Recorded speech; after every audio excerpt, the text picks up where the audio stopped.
안녕하십니까. 저는 창석교회를 섬기고 있는 윤영문 목사입니다. 자, 오늘의 주제는 부활의 영광에 참여합시다. 자, 이런 제목으로 원어 성경을 통해 주시는 하나님의 은혜를 나누도록 하겠습니다. 자, 고린도서 15장 22절.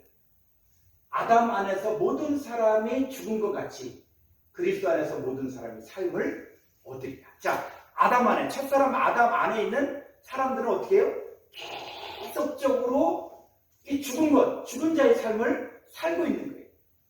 여기서 말하는 이 죽은 자의 삶이라는 것은 뭐냐? 공중권세 잡은 마귀 아래서 일평생 동안 죽노릇하며 육체와 마음의 원한대로 살다가 죽는 인생을 말하는 거예요. 자, 인간이 종교를 만들고, 그리고 또 인간이 수양을 하고, 그리고 또 인간이 아무리 선을 행하고 돌을 닦는다고 할지라도 그 인간들은 죽을 수밖에 없습니다. 이 죽음의 문제를 해결하지 못하는 거예요. 자, 그랬을 때 이 첫사람 아담 안에 살고 있는 사람은 모든 사람이 다 죽는 거예요. 이 죽은 자의 삶을 사는 거예요. 그래서 에베소 2장 1절에 보니까 허물과 죄로 죽었던 너희를 살리셨다. 여러분, 인간이 만든 종교는 다 시간이 지나면 다 죽게 되어 있습니다. 부처도 죽어서 살을 남겼고, 공자도 죽어서 무덤을 남겼고, 마음에도 죽어서 무덤을 남겼어요. 근데 기독교는 바로 우리가 믿는 예수님, 그 예수님은 인간의 모든 죄와 허물을 해결해 주기 위해서 오셨습니다. 자, 그래서 이제 모든 사람이 삶을 얻게 되어지는데, 자, 구약 성경을 한번 보겠습니다. 이사야서 53장 5절. 우리는 다 양 같아서 그가 찔림은 우리의 허물 때문이요, 그가 상함은 우리의 죄악 때문이다. 그가 징계를 받음으로 우리는 평화를 누리고 그가 채찍에 맞은 우리는 나음을 받았다. 여기 그가가 바로 뭐예요? 예수님이었어요. 예수님 탄생 700년 전에 이사야 선지자가 예수님이 오시고 십자가에 죽고 고난받는 것을 예언하신 거예요. 예수님이 찔림은 우리의 허물 때문이요, 예수님의 상함은 우리의 죄악 때문인데, 그 예수님이 징계를 받은 우리는 평화를 누리고 예수님이 채찍에 맞은 우리는 나음을 받았어요. 자, 6절에 우리는 다 양 같아서 그릇 행하여 각기 지게를 받거늘 여호와께서는 우리 모두의 죄악, 우리의 모든 죄악을 예수님에게 다 담당시키십니다. 그러니까 예수님 우리의 죄와 허물 때문에 상에 찔리시고 십자가의 고난을 받고 우리 대신 징계를 받아 죽으신 것입니다. 그러니까 예수님의 십자가의 사건은 성부 하나님께서 성자 예수님을 진짜로 버리신 사건입니다. 예수님께서 겟세마네 동산에서 세 번의 땀방울이 핏방울되도록 간절하게 기도할 때, 아버지여, 만약 아버지의 뜻이거든 이 잔을 내게서 옮기시옵소서. 그러나 내 원대로 마음씨고 아버지의 원대로 되기를 원하나이다 라고 기도하는 것도 하나님의 심판에 대한 두려움 때문이었습니다. 십자가에서 예수님이 운명하시면서 크게 소리 지릅니다. 엘리 엘리 라마 사박다니, 하나님이여 나의 하나님이 어찌하여 나를 버리셨나이까. 이 심판에 대한 두려움, 이 두려움에 대한 외침입니다. 그러니까 예수님은 첫 아담이 범죄한 원죄와 모든 죄악과 허물을 대신하여 이 죄값을 다 치르시고 실제로 십자가에서 죽으시면서 이제 하나님께 버림받은 저주를 받으신 것입니다. 만약에 거기가 끝이라면 한 사람의 죽음밖에 되지 않습니다. 아버지 하나님께서 예수님을 죽으신 지 3일 만에 죽은 자 가운데서 부활시켰습니다.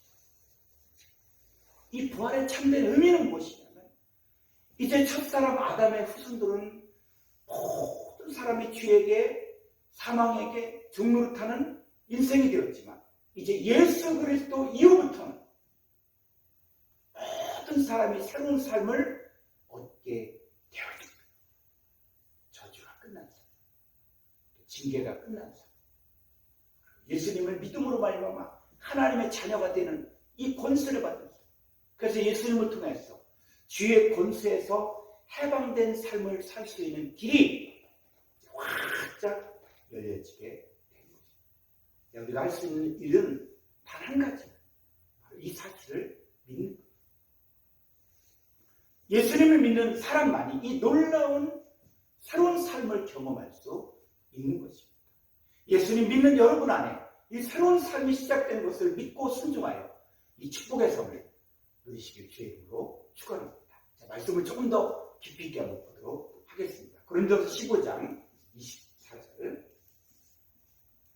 24절 그 후에는 마지막이니 그가 모든 통치와 모든 권세와 능력을 멸하시고 나라를 아버지 하나님께 바칠 때라. 25절 그가 모든 원수를 그 발 아래 들 때까지 반드시 왕으로 타시리니 26절 맨 나중에 멸망받을 원수는 사망이니라. 성경을 주의 깊게 연구를 하다 보면 때로는 성경의 내용이 시간을 초월하여 적용되는 것을 보게 됩니다. 자, 사실 우리가 예수님 믿고 나서 우리의 외모가 변화된 것이 별로 없는 것처럼 보이지 않습니까? 근데 성경은 뭐라 그래요? 그런즉 누구든지 그리스도 안에 있으면 새로운 피조물이다. 이전 것은 지나갔습니다. 새 것이 되었다 라고 선언하고 있습니다. 그러니까 예수 믿는 저와 여러분들은 이전의 죄의 몸이 아닌 새로운 피조물, 그리고 의의 몸이 새 것이 됩니다. 믿으십니까? 몇 사람 얼굴 한번 보세요. 아직도 예전의 사람으로 보십니까? 여러분, 그리스도 예수 안에 새로운 피조물로 보는 것이 바로 정상적인 눈이 되어진 겁니다. 자, 성경 보겠습니다. 로마서 6장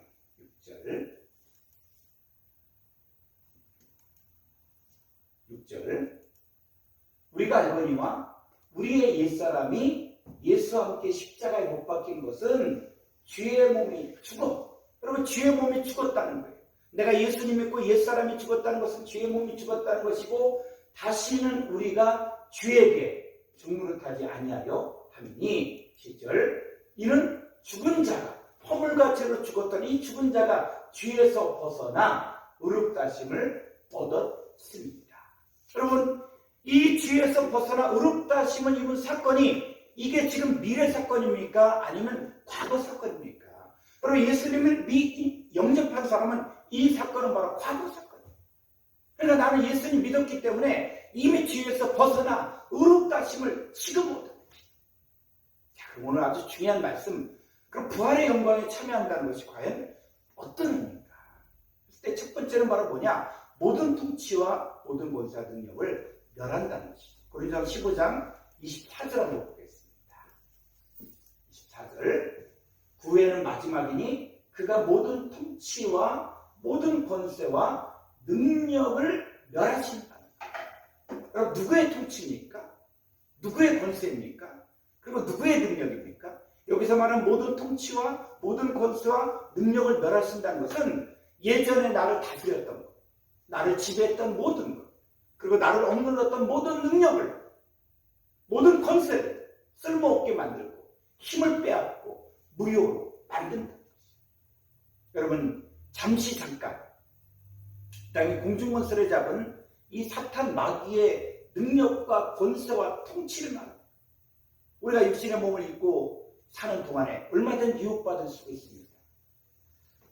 베드로도 근신하라, 깨어라, 너희 대적마귀가 우는 사자같이 삼킬자를 찾는다. 그럼 우리는 육신의 몸을 벗을 때까지 이 성령의 설과 육체의 설이 싸울 수밖에 없습니다. 그래서 시험에 들지 않게 깨어 기도해요. 자, 부활의 영광에 참여한다는 것은 바로 뭡니까? 바로 여러분, 저와 여러분 안에 있는 이 어떤 사탄의 시험과 유혹이 와도 사탄의 권세와 능력에 대해서 전혀 요동치 않은 그리스도 예수의 장성한 분량에 이르는 것이. 그게 바로 부활의 영광.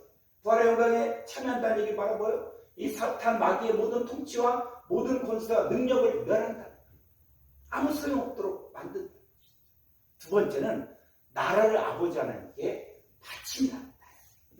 성경에서 말한 나라가 뭐냐? 베드로전서 2장 9절을 보니까 너희는 택하신 족속이요 왕같은 제사장이요 거룩한 나라라고 이야기하고 있습니다. 그러니까 나라는 뭐냐? 하나님의 택하신 자녀들을 이야기합니다. 자, 우리 이 죄 있는 인간이 하나님을 만나 죄를 용서받게 하기 위해서 구약에서는 제사를 드려요. 근데 여러분, 이 제사가 가인의 제사는 하나님이 쳐다보지도 않아요. 받지 않으셨어요. 아벨의 제사는 하나님이 연락하십니다. 그러니까 제사라고 할지라도 하나님 받으신 예배가 제사가 있고 하나님 받지 아니하시는 제사가 있다는 것이죠. 이 구약의 제사가 신약에 와서는 예배를 받고, 이 예배는 뭐냐? 하나님께서 받으신 예배가 있고 하나님 받지 않으시는 예배가 있다는 것을 우리가 알아야 됩니다. 자, 나라를 아버지 하나님께 바치는데, 하나님의 택하신 자녀들을 아버지 하나님께 바쳐야 되는데, 그런데 이 하나님의 자녀들을 하나님이 받으셔야 됩니다. 하나님이 인정하는 상태가 되어져야 된다는 것이죠. 자, 로마서 12장 1절을 보겠습니다. 로마서 12장 1절. 너희는 그러므로 형제들아, 내가 하나님의 모든 자비하심으로 너희를 권하노니 너희 몸을, 여러분의 몸을 하나님이 기뻐하시는 거룩한 산 제물로 드려라. 이는 너희가 드릴 영적 예배입니다. 여러분, 하나님 기뻐하시는 예배가 바로 무엇이라고요? 여러분의 몸을 하나님 기뻐하신 거룩한 산 제물로 드리라. 자, 구체적으로 2절 보니까 너희는 이 세대를 본받지 말고 오직 마음을 새롭게 함으로 변화받아 하나님의 선하시고 기뻐하시고 온전한 뜻이 무엇인지 분별하도록. 우리 몸을 하나님 기뻐하신 거룩한 산 제물로 하나님께 드리는 것이 하나님이 받으신 영적인 예배가 되어진다는 것이죠. 그래서 이 부활의 영광에 참여한다는 것은 이제 나라가 되어진 여러분, 하나님의 택하신 나라가 되어진 여러분이 이 세대를 본받지 말고 하나님의 선하시고 기뻐하시고 온전한 뜻이 무엇인지 분별하는 그 삶을 살고, 그랬을 때 여러분이 바로 부활의 영광에 참여하게 되어집니다. 여러분, 천국문은 활짝 열려져 있습니다. 그러나 그 나라는 자신을 아버지 하나님께 바쳐지는 삶을 살아요. 이 세대를 본받지 않고 마음을 새롭게 함으로 변화받아 하나님의 선하시고 기뻐하시고 온전한 뜻대로 사는 사람이 바로 그 천국에 들어갈 수 있는 것. 세 번째는 예수님께서 왕노릇 한다는 것이죠. 자, 고린도서 15장 25절을 보겠습니다. 이 부활의 영광에 참여한다는 것은 바로 무엇이냐? 그가 모든 원수를 그 발을 둘 때까지 반드시 왕노릇 하시다. 예수님을 믿는다는 것은 예수님께서 왕으로 나를 다스리는 것을 말합니다.